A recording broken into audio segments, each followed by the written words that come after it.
all day. So we're gonna wait and see if we get any people to join us. All right. I log myself on. I get the perfect chip. Oh, well, that's exciting. I always like that. I always know it's mine. Oh, hello, everybody. Let's see. Okay. Here we are.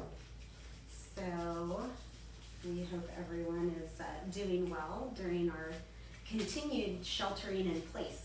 Yes. Here we are again. Oh, Whoops. watch out. That was me.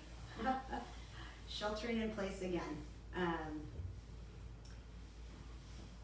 So today we will be tasting our rosés. So we have been prompted to taste the rosés because we just released our low maintenance, which very exciting label, very exciting wine. And then we also have our jug wine, pink jug, which unfortunately we have not bottled yet.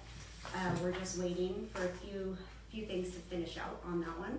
So we'll be bottling that hopefully in the next few weeks. Oh, good, because there were some people in today that Looking for the pink jug. looking for the pink jug, and she goes, "Well, is it going to happen in 24 hours?" Like, no, Probably No, not. no. But hopefully soon. So hopefully in the next few weeks. But no wine before it's time. Exactly, and I've had some friends that they love that. Your pink jug is their favorite of all. I like the pink jug, and it's kind of fun now that we're doing 100% varietals in our rosés. It's kind of fun to watch how they are very different. So yeah, Cool. So I'm gonna go ahead and pour. And just so you guys know, this is not anything that you can buy here. That's just a little sample. Oh wow. 375 sample tube that we grabbed from the winery today. Oops, sorry. That's okay. Even in quarantine, I still drip. I drip So this Oh, is that the looks low beautiful. maintenance rosé. This is 100% Syrah. So we're going to talk about the differences, the similarities, the process, the origins, everything Syrah today. Or sorry, everything rosé today. Okay. I apologize. Even My though- mind is. I was talking to my mom earlier today, and I told her today I finally hit that wall of I don't know what day it is. Yeah, I don't they know. all blend together Yes. now. It's I was doing pretty good for a while, but the reality has set in. So the first thing that we notice here, and I'm going to bring these up to the screen so you guys can see a little more. But Bonnie even noticed it.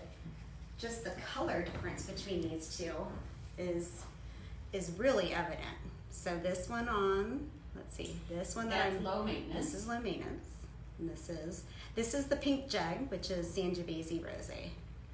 Now it's kind of funny to think that Sangiovese is darker than Syrah, but Have you always done that at Sangiovese, Rosé? I can't remember when we started doing it, but I would have to really pick my brain to remember that. We used to do a Cab Syrah blend, and that Okay. was the known as Vino Rosato. That's right. And then we started doing Sangiovese. We introduced that into it, and then I kind of started really enjoying the Sangiovese Rosé. We did a Grenache Rosé one year, but we haven't brought Grenache in since. So. I loved that Grenache Rosé. I remember drinking it. It was like, it was super nice. It was I thought that was amazing. Memories. Yes. We could, yeah. Maybe one day again we'll do that. Sweeter So. than the time. One of the things about rosé that's very different is you serve it chilled. So once you have chilled your rosé down, sometimes it's nice if you're going to be at a table to have like a little insulator. Sometimes you can put these metal things, or they make them out of stone. You can put them in the fridge. That might keep it colder longer. But it's also nice just to have a little more chill. And those plastic, they're plastic too. You put in the refrigerator Oh, or yeah, the the freezer, freezer. take them out. Oh, I've seen Yeah, those. those are nice too. They're like double insulated.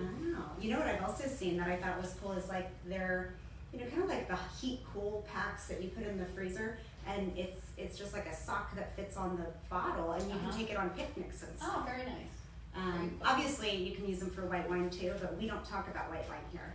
Yes. So We don't. So yeah, low maintenance is 100% Syrah. Sangiovese is the pink jet. The biggest difference for these two is when they will, number one, obviously two different varietals, but picked at completely different optimum times. This rosé, so rosé is essentially a byproduct of red wine. You can make it with just by trying to, a lot of people will try to concentrate a red wine batch by just bleeding off juice, and so then they have all this juice left over and they don't know what to do with it, so they'll just make some rosé. That would be the style of the Sangiovese a little more. This is a higher sugar. This grape was picked for red wine, so you'll get higher alcohols with this one. Does that necessarily mean more flavor? No, I don't think so. But so this rosé, the low maintenance, was 100% Syrah, and this Syrah was actually picked for rosé. So this one was picked at a much lower sugar. I believe it was about 22 or 23 bricks, where this one is going to be about 26 and a half. Wow. If that is the reason that you're getting different colors, I don't think so. I'm really blown away that this one's darker.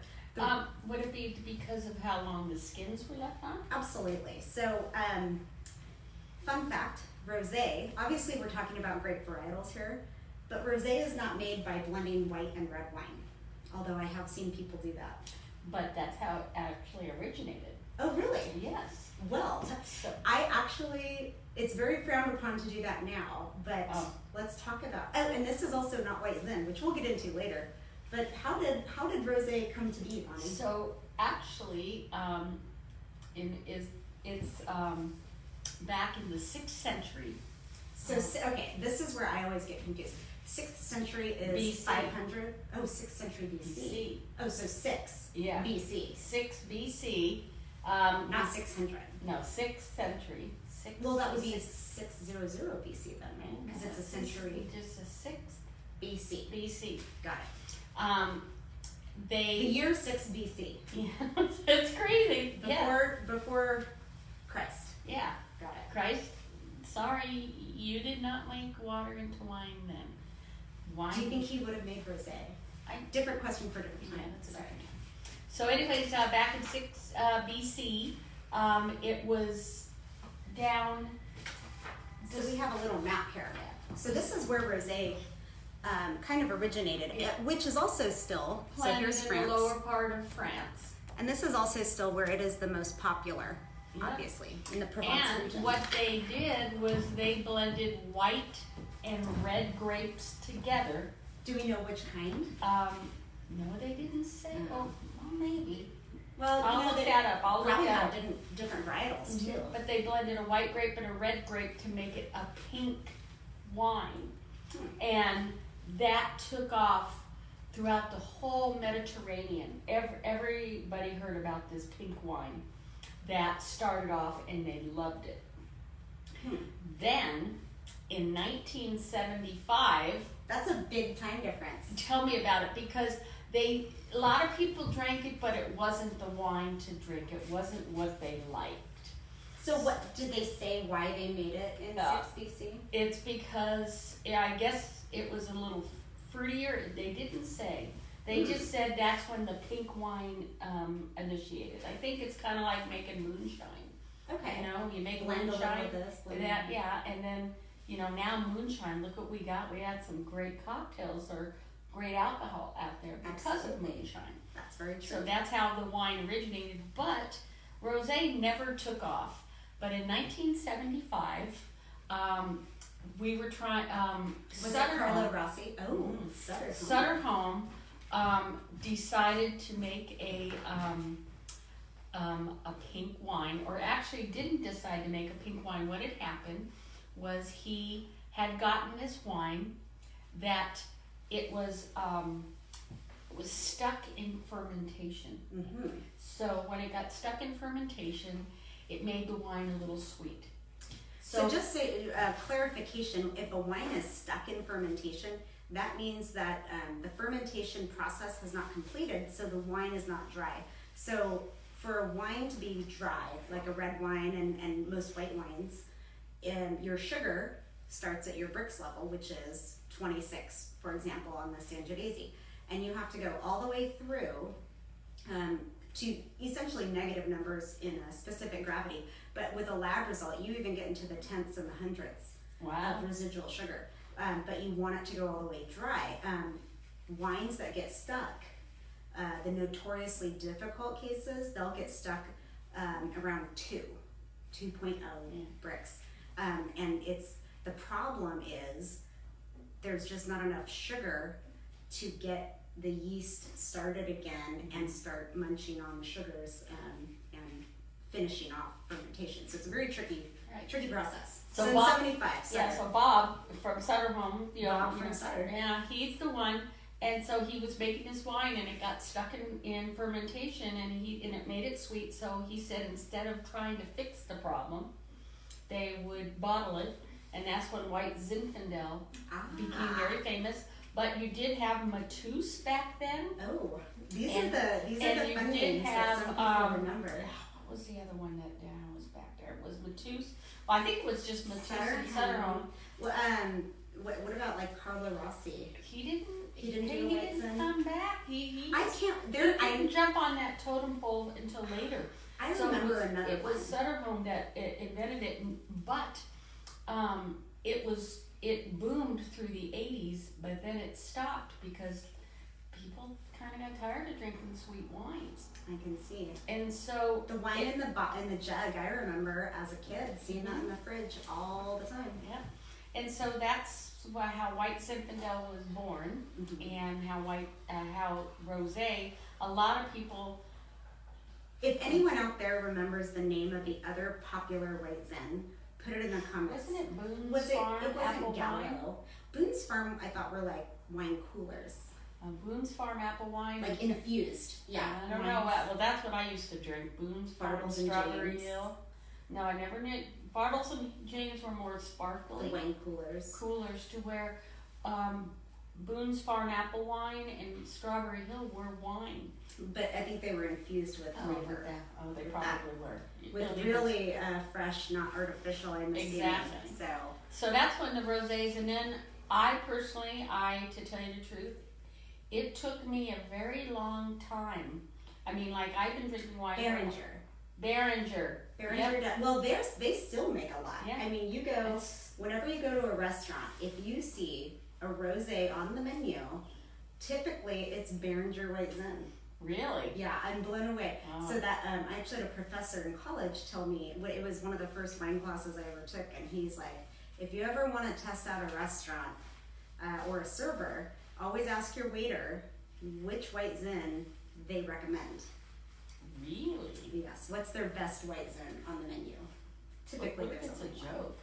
It is a joke. Oh, oh my god. Oh, that would right I'm over here my for your head. best white That zin. was pretty good. So that's interesting. So Yeah, that's Sutter how Home. Yeah, Okay. Sutter Home and it's just another little. I don't know if it's a real fact or not, but supposedly Dana Merrill from Pomar is the one that helped Sutter Home invent their White Zinfandel. Supposedly. That's what I hear. But these are like those ghost stories that you only get if you're on a tour. Yeah. So it's kind Well, of I know Dana's been around in the industry for a long time, so it could be. Could have been. It could have been. Yes. So that's the White Zin story. That's a love it or hate it. And rosé, these rosés are much different as these are fermented dry, and these are not supposed to be sweet. The other thing that I like to really, that's exciting about ours, anyone who tried the low maintenance last year knew that I tried a amphora. So I used a terracotta amphora to age the low maintenance in. And then this year, what I had found out, so for 2019, I found out that the terracotta is actually much more porous than a barrel, and it's much more porous than sandstone or concrete. So what I ended up doing is I found a company, it's through Bouchard Cooperages, which is a broker, and they import barrels and other tanks and things. And this is a sandstone amphora. So it is created with a blend of, it's like a cement blend and the sandstone. So it's not quite like terracotta. Terracotta is just like the red pots that you might have in your yard. But the idea, the concept is, we wanted to have a much less porous container in order to preserve some of the crispness in the wine, and give it, maybe you're not going to get the sandstone doesn't just peel off and get into your wine, but you might get a little more of a minerality to the wine.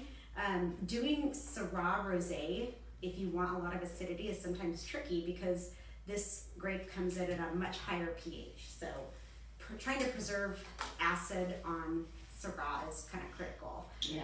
So we wanted to see how it turned out, and so I'm kind of excited. In contrast, the Sangiovese Rosé is fermented and aged in stainless. This one is fermented and aged in an amphora. But a totally So, different yeah. nose on each of them. It's crazy. Crazy. So we're gonna compare and contrast on this one. And if you guys have any questions about that, let us know. Compare and contrast. One of these days, we'll have to do a whole tasting on containers, because that was, I've learned a lot about the different aging vessels, I guess is the best way to put it. And there's a lot of history behind them. So the amphoras that I showed you, so the same shape was used with terracotta as the material, and that was actually what ancient Greeks, ancient Egyptians would age their wines in. Yeah. Because they didn't have barrels, they didn't have stainless steel tanks, obviously. They didn't make concrete at that time, but they would put the wine in there and then would bury the amphora in the ground. Wow. Because that was how they did temperature control. They didn't have caves. And in Greece, right? Yes. Greek wine. In Greece, they actually would seal the top of them when they were making their Retsina with pine tar. So the Retsina wine, if you guys ever get a chance to try it, you should definitely try it. It's not for me, but some people really enjoy it. There's a pine flavor to the Retsina because traditionally in Greece, they sealed their containers with pine tar. Wow. Because they don't have like rubber seals and stainless steel lids and things that we have now. That's So, crazy. yeah, so fun fact about aging vessels. So let's talk about the wine. Okay. So are you tasting the low maintenance first? I think I'm gonna taste the low maintenance first. I can't get over the smell. It's just amazing. I get that. I get like a little honeysuckle, Yeah. little peach. Yeah, but I do get that strawberry. I get the strawberry. That's super brilliant right there. What's interesting is you have, maybe another time what we'll do is taste this against its bigger brother, the red wine of the same grape. Because when even though this is dry, you still get a lot of flavors, but they're completely different than the red wine. And like Bonnie said, the pink color is because it has a lot less skin contact. So when you make a rosé, you're basically taking the juice and you let it sit on the skin after you crush it. Maybe, I did an hour on these, maybe a couple more on the Sangiovese, but it's very brief amount of time on the skins. And then you either press it off or you'll bleed it off. And that's from other wineries. The longer you let it sit on the skin, the more color. Color comes from the skin. Okay, and so when you let this sit, do you change when you do the low maintenance? Do you ever? Oh, am I gonna leave it on a little longer, or yeah? do you like to experiment? That's what my dad actually used to do it like that, where he would go based on color. For me, I was really trying to go with a much lighter color for this one, and I knew I was going to have a lot of flavor from the grape just by tasting it. I knew we were going to get some good flavor. So, and also you don't want tannin really on your rosé, so you're not letting it sit on the skins for any other structural reason. But I get a little bit of tannin. Oh, just a tiny, but. It's a nice. It is because the Syrah is muy fuerte. Yeah, very strong. Very good. I think that's all it is because of the Syrah. And I think a rosé. I think one of the best rosés comes from a Syrah, And a lot of people will do a Syrah rosé, and they'll. It always seems to me that they'll always add a little bit of. I'm thinking that one of the reasons why they do is they add a little Viognier. I've seen a lot of Syrah, a lot of Viognier, and believe it or not, I've seen Viognier added to red wines too. Yeah. Small percentages, 2 or 3. It does. It gives it that. Sometimes it would give it that flavor. If there's something missing, it seems like Viognier is the fixer. Isn't it like Vignier? It could be Vigner, but it's Viognier. Yeah. But one thing that I'll order that at a restaurant next time. I can actually get out and order something at a restaurant. But Petite Syrah is one of those too that a lot of people will drop a It'll couple soften. of. Yeah, it'll soften. It just helps it. And I don't think it's good. And there's a floral, like in this, I think I don't like floral in wine, so I make a lot of my wines out of personal style, but I don't know that I would want to add floral to the rosé. And that's one thing that I like about it so much, because I've had, like I said, a lot of rosés in the past that they tasted good, but this, when you have 100% wine, that to me, that is amazing, and you really get to taste what it should taste like. And for you Syrah fans out there, I have to tell you, I would suggest getting a bottle of our low maintenance and then getting your Syrah, regular Syrah, and just trying them. You're drinking a rosé of Syrah, and then. But we'll have to do that. Yeah, that'd be fun. It's like you could pick up. Little brother and big brother. Is that the Corona? Are you okay? We took our temperatures. But yeah, so lots of just bright fruit. Yep. I almost get even a hint of coconut. Yep, right there. Which is like a tiny little hint of a tropical note, but not like pineapple tropical, which you get on a lot of white wines. Just like this, like more savory tropical. And I get a little bit of on the edges. Maybe they would call that coconut husk, which I've heard is a term. Yeah. I think if I drop that, people might think I'm a fancy person. Yeah. I got some coconut husk on this. And that's interesting because for two wines that have not seen barrel, to get any kind of those warm characteristics, that's coming straight from the grape. Yeah. And very soft. So this one is a lower alcohol. This is only 13% alcohol, so it's much lower than this one. I don't have this bottle, but I want to say that the Sangiovese Rosé, the pink jug, is up in that 15% category. That blows. That's crazy. Yeah. So that's the low maintenance. Really light, really delicate. I think a little bit of acidity, and I think and I like that a it's little bit. crisp. I like the acidity though. I like that. But you want I do too, and I want that on there. Yeah. This was amazing. So this is a fun wine. Yes. This is a neat wine. Very fun. So let's talk about this Sangiovese. Now, the reason we have not bottled this, like Bonnie was talking about the stuck fermentation, my dad would probably scalp me for mentioning this just because it's like airing out laundry. But the Sangiovese came into the winery last year very, very late.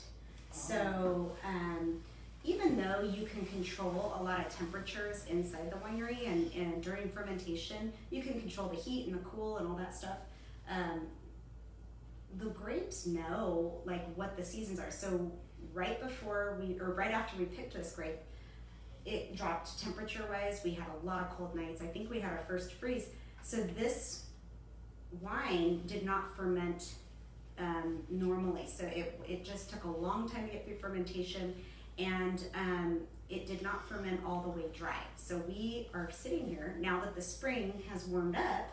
It has kind of woken back up again. And if you taste this wine, so the other issue with this one right now, and it'll settle out really nicely, the more you let it open in the glass, but there's a little fizziness on there because there's still some little carbon dioxide bubbles because it's still just finishing out fermentation. Wow. These wines don't go through that secondary fermentation process that red wines do because you want that crisp acidity. Malolactic fermentation, which is what most red wines and some whites, like that buttery Chardonnay, that's what it does. It gives you that buttery finish on the end, which you don't really want on a rosé. So It's just the primary fermentation finishing out, and on the nose, when you're dealing with a wine that's still kind of maybe going through a little bit of like latent fermentation, you get a lot of CO2 on the nose, which makes it harder to smell the That's fruit. when I first smelled, I could still kind of, I could still smell it on this side. Yeah, the more it blows off, I get like this really dry, but overall, like I would say, I've tasted this wine, I get really strong strawberry on this one too. Yeah. But I get more strawberry on the nose to where I get more strawberry in the taste. It's almost like, this one was like a hint of strawberry, the low maintenance, this one is like dried. Yeah, it's like a dried, very ripe strawberry. It tastes like a dried strawberry that you'd find in special cake. And you can definitely taste, or you can smell the alcohol, that this is a higher alcohol wine. But there is a lot of flavor. So if you like a more full-bodied rosé, this is the wine for you, the pink jug. So that is. This is amazing, and I think I have a lot of friends that do love the pink. I'm not even getting. And over the palate, it's still very smooth. I mean, you can taste the alcohol, but there's a lot of fruit flavor to this. So even though it's a lighter wine, the alcohol is not overpowering it at all, to me. It does have that little tingly. I'm getting that little tingly on my tongue. Yeah, that's that carbon dioxide. That's kind of fun though, in a way. I think so. I mean, that's we were talking about that the other day, where they make sparkling. I know that Australia does a sparkling Shiraz that's completely dry, and it's red wine, and it's like a bubbly. Kind of like this can be. We can almost. I wish I could do it. We don't. I think it's just not enough bubbly. Yeah. No, I know. No, I understand. Yeah. But it has a little bit of oomph to it. But it'd be kind of fun to be able to harness that. Yeah, but this is. I think this is a bigger. Way bigger. It is. Like this is almost borderline that it could be going into Redsville. Borderline. It could be like a really, really light Pinot. Yes. Or a light Grenache. But I like it. I mean, I will say, all strawberry. I'm not getting any other like tropical notes or fruit. Yeah. Sometimes I'll get banana on there. No banana for me today, but I'm not getting any banana today. Yeah, but do you think that could come later after it's finished? I think so. I think that once this is through its final stages of fermentation, and that CO2 settles down, I think we're going to get some of the little nuances. Right now we can taste those main flavors, but I think some of the little nuances will come out. And both of these are from the same vineyard from the. Oh yes, you are correct. So these. I was just asking. So this Syrah that we have in the low maintenance is a different Syrah than we have in our 100% Syrah. This Syrah came from a vineyard, actually the same vineyard as the Sangiovese. Oh. So it's out there in San Antonio Valley, so it's southern Monterey County, and it's out there in Lockwood. And the reason is because the grower out there, so it's Lockwood Valley Vineyards, they are phenomenal to work with. And when I told him what I was trying to do, which was to pick Syrah at a lighter sugar in order to make a rosé specific wine, they said, okay, no problem. And it's hard to get other growers to do that, especially when you're a small winery.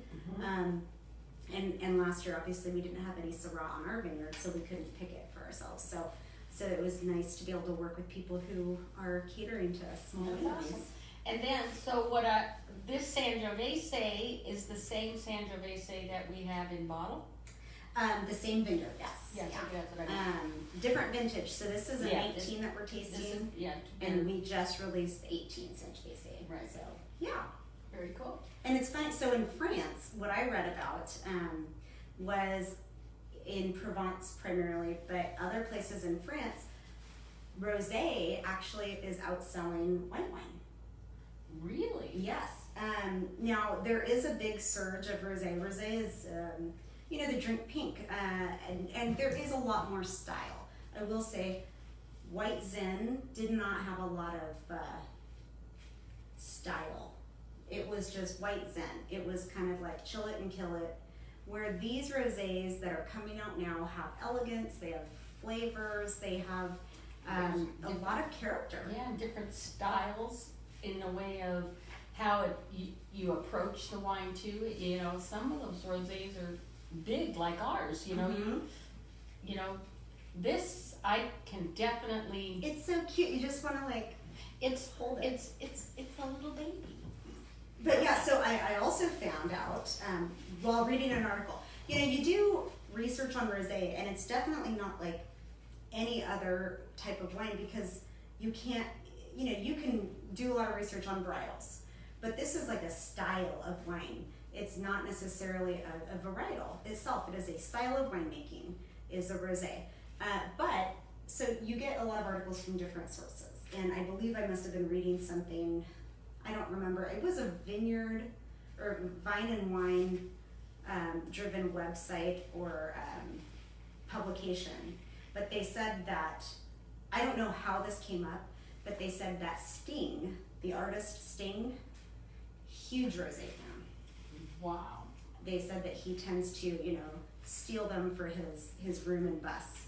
Good for him. Steve. Wasn't he the lead singer of the Police? I think so. And then he went solo. Yeah, and he did his own thing. The Police. Well, I know it certainly wasn't the Village People. So. Yeah. No. But Why? so let's See. bring it back. So let's talk food pairings. So the tricky thing with rosé, obviously as a cocktail wine, you can enjoy it. Now when we say cocktail wine, we don't mean happy hour. We just mean, whenever I say cocktail wine, I just mean a wine that you can enjoy on its own. It does not need food. Exactly. So rosés are typically enjoyed in the, you know, warmer weather. It's cool, it's something light. But because they're becoming more popular, people are really starting to try new things with the rosés. And you know what? For instance, with that, I like that cocktail wine because I grew up with, when I went out to dinner with my parents, they would always have a cocktail before they would even look at the before we'd even look at the menu. I guess that's a very traditional thing. I think that was I remember. Well, my parents were different. My mom had her jug of. Wait a second. Hope you're not watching that. A Carlo Rossi in the fridge. But I remember my grandparents, like they would come home and they'd have a cocktail. Always a cocktail. Always. What was their cocktail of choice? My mom would have. It would be a martini with a green olive, and my dad would have a martini with a onion.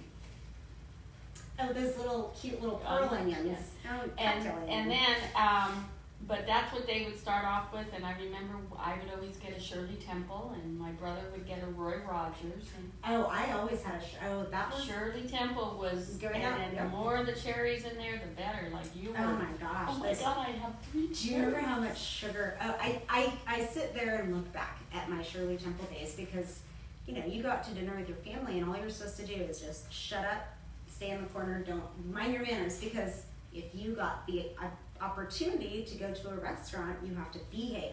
Yes. And so it was just like, keep those Shirley Temples coming. And I think about that now, and it's Sprite and grenadine, right? It's Sprite and And Grenadine or maraschino. 7-Up. Or Yes, 7-Up. depending on the vendor of the restaurant, I guess. But I think But we would 7-Up just keep 'em- became 7-Up was before Sprite. Or Sierra Mist or whatever the heck it's called. They came later. God, no. I just remember, 7-Up and grenadine and maraschino cherries and keep them coming. And I just sat there, and God knows how I was able to function. It's I know, and you know, and they say those maraschino cherries are like the Hi, worst one. Andre. Thank you. You need some rosé. And they were like, She's pregnant. aw, I'll drink some for you. We'll I'll save let some know. for you to celebrate. Yeah. Cheers, Andre.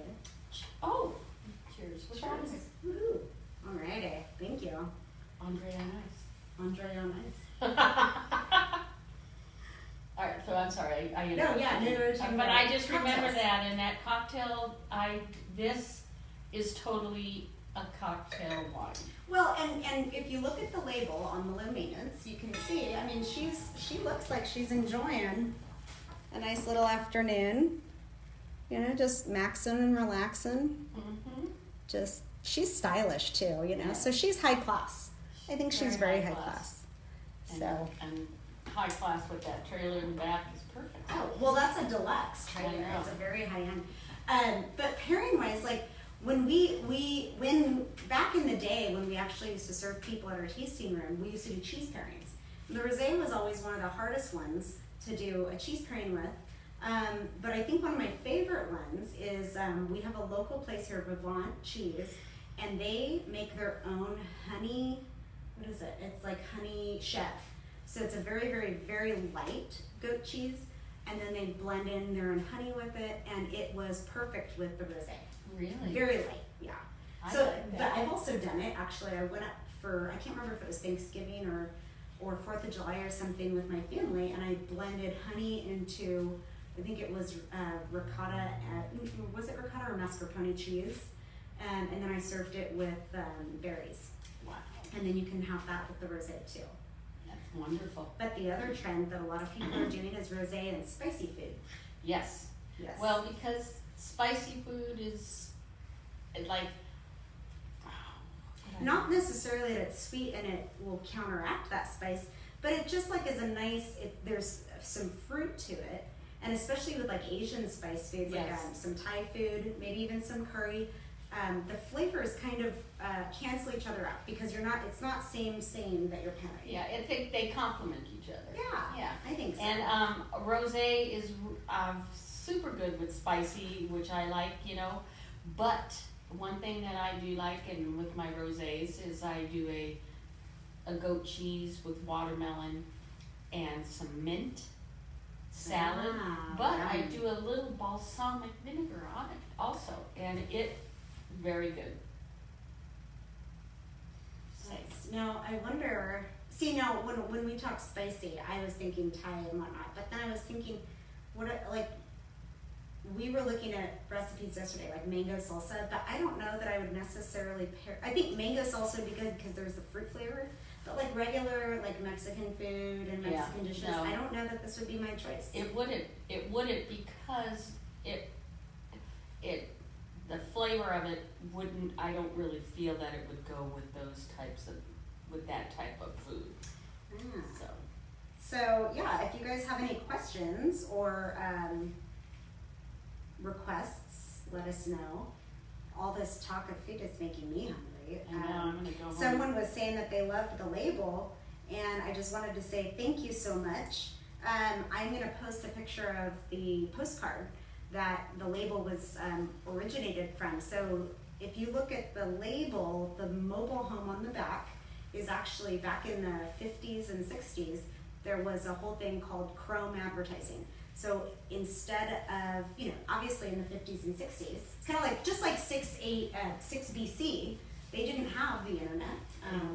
They didn't have the computers and the emails and all that stuff. So it was mail service advertisements. And so they would actually send out postcards to advertise anything from, paper towels for your bathroom, to blinds for your house, to cars, to mobile homes. And so I went to a ephemera show, believe it or not. And ephemera is basically fancy paper. So anything that has to do with paper, print ads, anything paper related. Believe it or not, postcards are collectible. And Wow. Fun fact. Whoa. But I kind of started really enjoying. I mean, I stumbled into it. It wasn't my choice. It was a fun something different to do, and I stumbled onto this chrome advertising, and I found. So I had this postcard, and I loved it, and we created the label around it. That's And awesome. I think that she belongs there. She does. She's And awesome. oh, that's what I forgot. I was gonna bring some flamingos out. Oh yeah, your flamingos. And if you come to our tasting room, you'll be able to see the most beautiful window design that Caitlin and her mom had done. And our flamingos are up there. You know what? Because even though we're on lockdown, that is not a reason to let your displays go. Exactly. And our Keep it displays fun. are awesome. So if you want to do some window shopping, come by our tasting room. So yeah, Jonathan Smallwood, so you guys have been drinking a lot of low maintenance. It's hard to stop. I understand why, because it's delicious. I think and they're down south, so I wonder if it's been warm down there. Yeah. I mean, as long as your fridge is cold. I talked to it'd be hard for me to stop too. a club member today. He said it was 93 in Camarillo. Today? Oh my goodness. It was very windy here today, but it is definitely barbecue weather. Oh yeah. Which I did want to, if you guys were here on the last episode, Bonnie challenged Dad to a barbecue showdown. So, how are you preparing? I am preparing. I have actually this week. I have certain meats that I'm gonna actually do a pre-barbecue before I go ahead and really go for it. But there is a couple of difference. I'm thinking either burger with some fancy burger, gorgonzola stuffed fancy burger, and grilled. And I'm gonna grill some of the tomatoes. Ooh. And or I'm gonna do either my baby back ribs or a pork loin. So. Well, and we just we are using some of our stimulus money. We just bought some meat from Tailor Made Livestock, which is a local farm raised. He does beef and pork, and I've met them. He and his wife, they're great people. They also raise mastiffs, which I know are near and dear to my heart. But we just bought a bunch of meat, so you'll have a lot of different things I've already looked at it. To try. So that'll be next Wednesday. But on what would have been Wine Fest weekend, yes, we will be inviting you guys to Zoom with us and cook your own pairing, and we will judge them based on, I guess, what you say and what we see. I guess it doesn't even have to taste good, but yeah, but I'm hoping it does. It's a barbecue Barbera, and speaking of Barbera, we just posted a special online. May's special. So May's special, take a look at that. Oh wow! And you guys have a way of ordering it, because we challenge you as our Cindy Delaney. Sorry, that's okay. I get distracted easily. Keep going. As our customers, we want to interact with you. So when we're going to do Zoom and Barbera, then you'll pick your favorite to barbecue with. Absolutely. We just sent an email out which was advertising it, and we will send out more information. But basically, if you want to participate, all you need to do is email us, and we will send you the Zoom invite. And then just log on at 5:30 and show us your stuff. Yeah. And if you want some inspiration, you can watch next Wednesday. And Dad, I don't know what he's doing. Dad and Bonnie are doing a barbecue cook-off. So we'll be doing Facebook Live next week. And it'll be up at the winery. And I'm hoping that we have enough internet power up there to handle that kind of stuff. But we're going to watch Bonnie and Dad kind of cook it off. And we're going to taste it. And then we're gonna judge based on, and Anna's gonna join us. We're gonna judge based on this and your comments. So definitely let us know how you feel. Cool. So Cindy, thank you.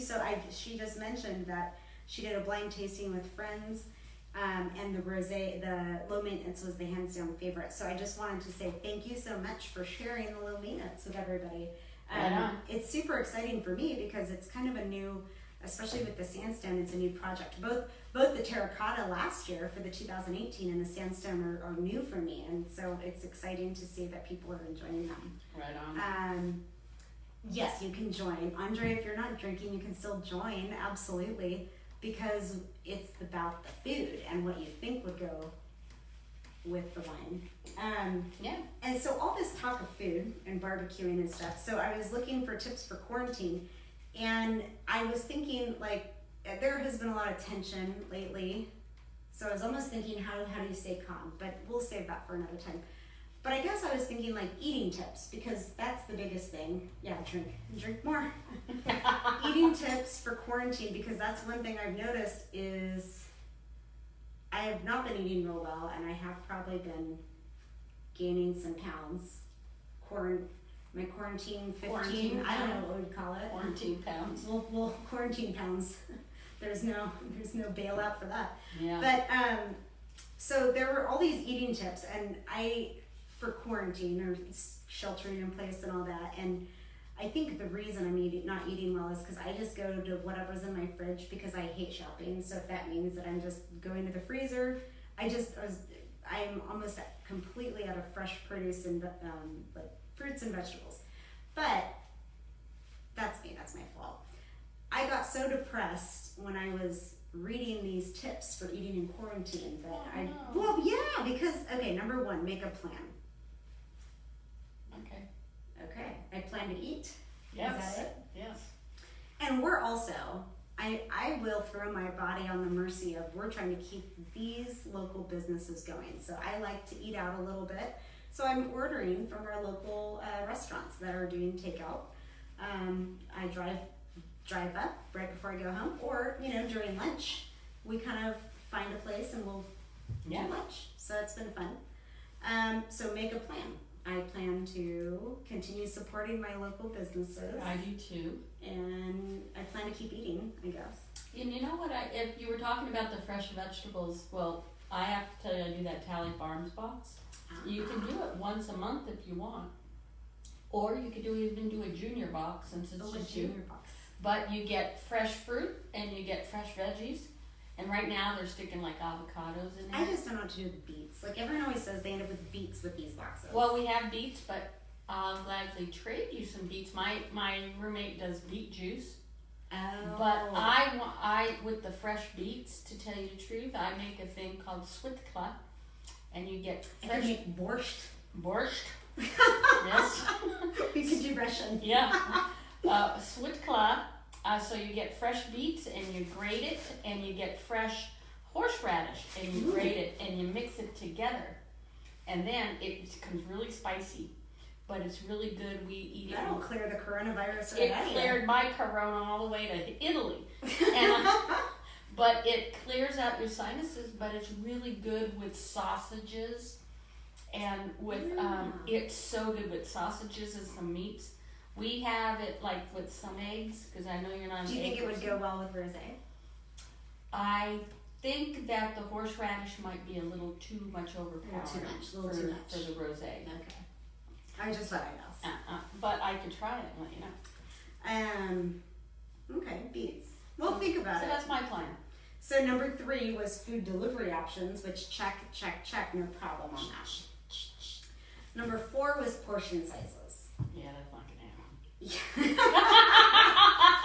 Yeah, I mean, let's not kid ourselves. Number 1, if I could actually remember what meal I'm actually eating, I would be happy. Maybe controlling my portions, but most of the time I'm just grazing because I don't know what time of day it is. Mm-hmm. And I know one thing that's kind of hard is, because the days and the nights kind of all have blended together. I mean, it's day because now it's warm. I've had to catch myself several times. It's already the 6th of May. I've had to catch myself several times writing April. And tomorrow Tomorrow is Caitlin's birthday. I think I become another year younger. Yes, she does. So, but go ahead.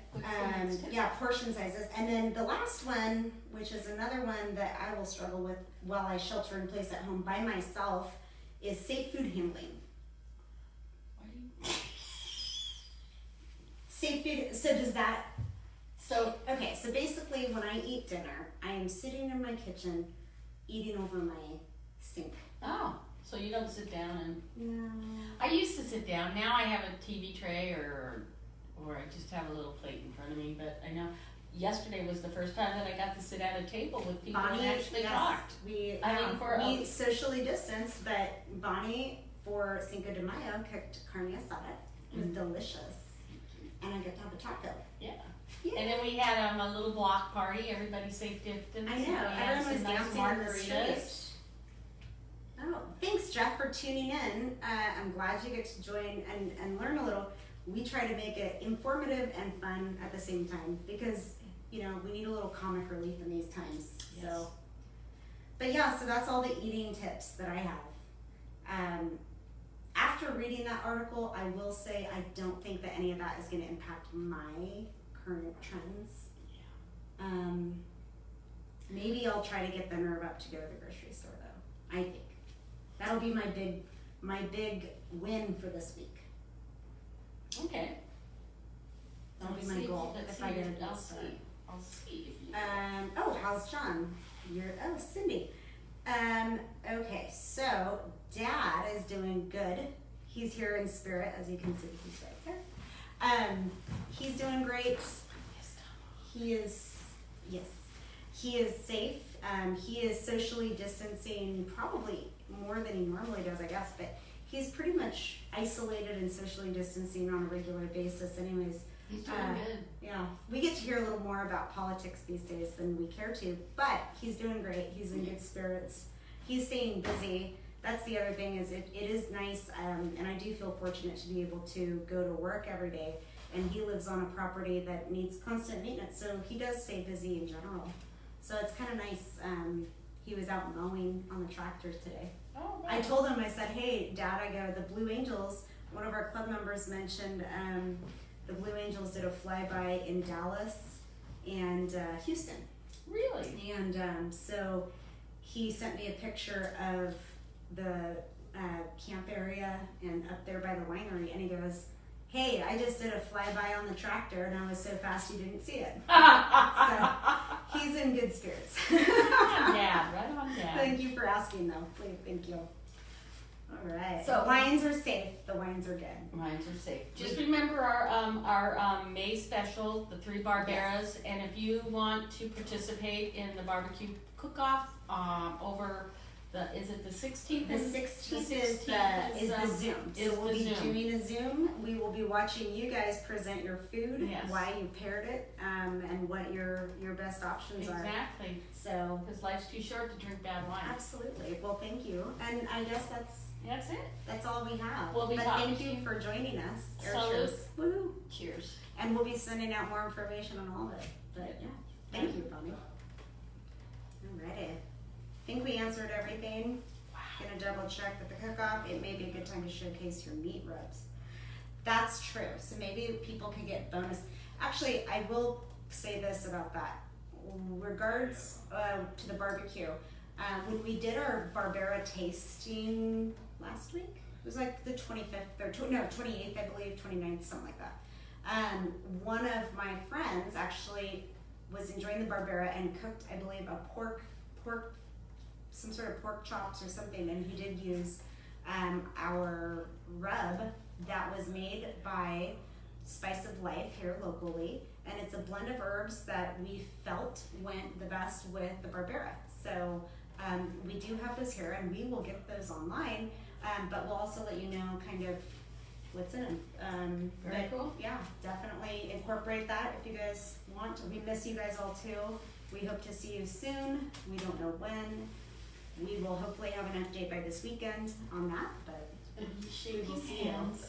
Yay! Oh, you're shaking your own hand. We're gonna like air hug. They did come out with a hug emoji, just so you know too. And a care emoji.